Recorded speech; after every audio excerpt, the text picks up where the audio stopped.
جب کبھی اسلام کو ضرورت پڑی ہے، جب کبھی سیدنا رسول اللہ علیہ السلام کو ضرورت پڑی ہے، تو سب سے آگے ہمیں لبیک کہنے والوں میں سیدنا عثمان غنی رضی اللہ تعالیٰ عنہ نظر آتے ہیں۔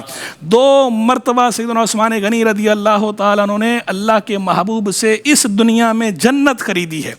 2 مرتبہ جنت خریدی ہے۔ ایک وہ بیر روما والا واقعہ جس پہ اللہ کے محبوب نے فرمایا تھا کہ جو ہے وہ جب اسے کہا تھا کہ یہ کنواں بیچ دو اور جو ہے جنت لے لو، اور اس نے انکار کر دیا تھا، تو سیدنا عثمان غنی حاضر ہوئے تھے اور آ کر عرض کیا تو حضور جو آپ نے اس سے فرمایا اگر میں کر دوں تو میرے لیے بھی وہی بات ہوگی؟ اللہ کے محبوب نے فرمایا ہوگی۔ تو سیدنا عثمان غنی رضی اللہ تعالیٰ عنہ نے 35,000 خرچ کر کے وہ جو بیر روما تھا وہ لے کر مسلمانوں کو دیا، وہ جو اللہ کے محبوب علیہ السلام کی خدمت میں پیش کر دیا، وہ جنت خریدی۔ پھر وہ غزوہ تبوک کا موقع،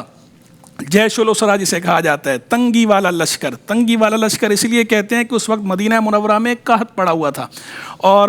ظاہری ساز و سامان کی قلت تھی، تو سیدنا رسول اللہ علیہ السلام نے اس میں پھر اپنے صحابہ کرام کو ترغیب دلائی تھی اور ان سے فرمایا تھا کہ دو اللہ کی راہ میں۔ تو اس وقت پھر جب سیدنا عثمان غنی رضی اللہ عنہ نے ایک مرتبہ سرکار علیہ السلام کے ترغیب دلانے پر کھڑے ہوئے اور کھڑے ہو کر انہوں نے جو ہے وہ 100 اونٹ پیش کر دیے ساز و سامان کے ساتھ۔ سرکار علیہ السلام نے دوبارہ کہا، انہوں نے پھر کھڑے ہو کر پیش کر دیے، 100 اور پیش کر دیے، پھر سرکار نے فرمایا انہوں نے 100 اور پیش کر دیے، 100 200 300، انہوں نے ایک بڑی تعداد ہے، روایات میں اختلاف ہے، بعض روایات میں 1000 کا ذکر ہے، گھوڑے اور اونٹ ملا کر تعداد کا، بعض میں اس سے کم کا ذکر ہے، بہرحال ایک کثیر تعداد میں، بڑی تعداد میں انہوں نے ساز و سامان اور گھوڑے اللہ کی اور اونٹ اللہ کی بارگاہ میں پیش کیے ہیں، سیدنا رسول علیہ السلام کو پیش کیے کہ یہ رائے خدا میں۔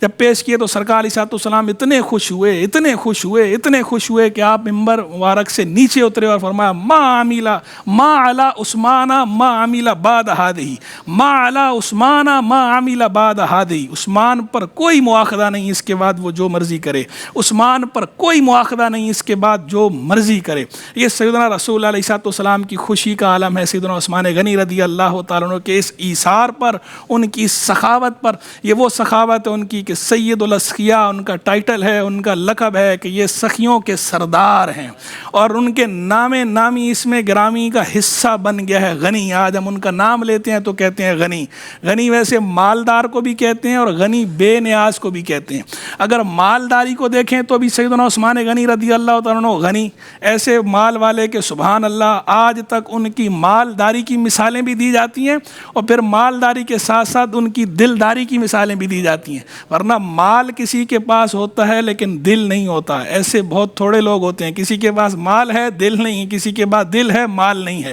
ایسے لوگ تھوڑے ہیں کہ مال بھی ہے اور دل بھی ہے۔ تو سیدنا عثمان غنی رضی اللہ تعالیٰ عنہ ان لوگوں کے سرداروں میں سے ایک ہیں کہ جن کے پاس مال بھی ہے اور ان کے پاس دل بھی ہے، وہ دل کے بھی غنی ہیں اور وہ ہاتھ کے بھی غنی ہیں، سخاوت بھی ایسی ہے اور پھر ان کا دل، اور بے نیاز ہیں، مخلوق سے بے نیاز ہیں، اپنے رب کے حضور نیاز مند ہیں، مخلوق سے بے نیاز ہیں، غنی ہیں۔ تو ان کے نام کا حصہ بن گیا ہے، مالداری کے اعتبار سے بھی غنی، بے نیازی کی بات کریں تو بے نیازی کے اعتبار سے بھی وہ غنی ہیں۔ یہ سیدنا عثمان غنی رضی اللہ تعالیٰ عنہ کی شان۔ اور پھر جو سیدنا عثمان غنی رضی اللہ تعالیٰ عنہ کو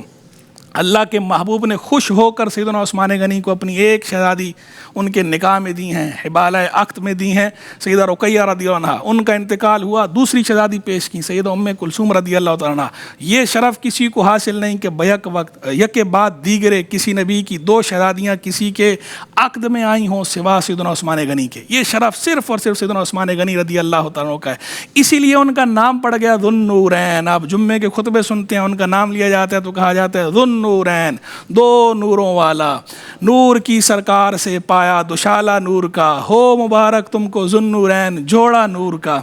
تیری نسل پاک میں ہے بچہ بچہ نور کا، تو ہے عین نور، تیرا سب گھرانہ نور کا۔ یہ ایک ہے ذو النورین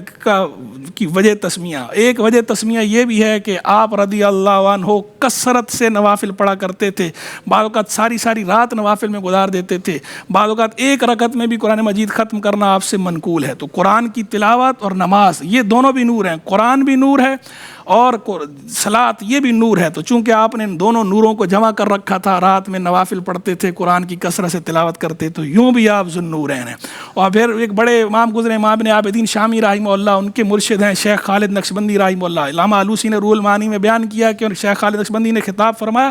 کہا کامل 4 طرح کے ہیں، ایک نبوت، اور نبوت کے قطب مدار ہمارے آقا و مولا سیدنا محمد رسول اللہ علیہ السلام، پھر صدیقیت اور اس کے قطب مدار سیدنا صدیق اکبر رضی اللہ عنہ، پھر شہادت اس کے قطب مدار سیدنا فاروق اعظم رضی اللہ عنہ، پھر ولایت اس کے قطب مدار سیدنا مولا علی کرم اللہ تعالیٰ وجہ الکریم۔ تو کسی نے پوچھا حضرت عثمان غنی کا ان تین خلفاء میں کیا مرتبہ ہے؟ تو انہوں نے فرمایا انہوں نے شہادت سے بھی حصہ پایا، ولایت سے بھی حصہ پایا، اور عارفین کے نزدیک ذو النورین کا معنی یہ ہے کہ دو نوروں والے، یعنی شہادت والے بھی ہیں اور ولایت والے بھی ہیں۔ تو یہ سیدنا عثمان غنی رضی اللہ عنہ ذو النورین ہے۔ اور پھر آگے جو ہے وہ اللہ نے فرمایا آخرت کا اجر تو کیا ہی بات ہے، بہت عمدہ۔ اور لو کانوا یعلمون، کاش یہ جانتے، الذین صبروا، جنہوں نے صبر کیا، وعلی ربہم یتوکلون، اور اپنے رب پر بھروسہ رکھتے ہیں۔ تو یہ ہمارے لیے بھی سبق ہے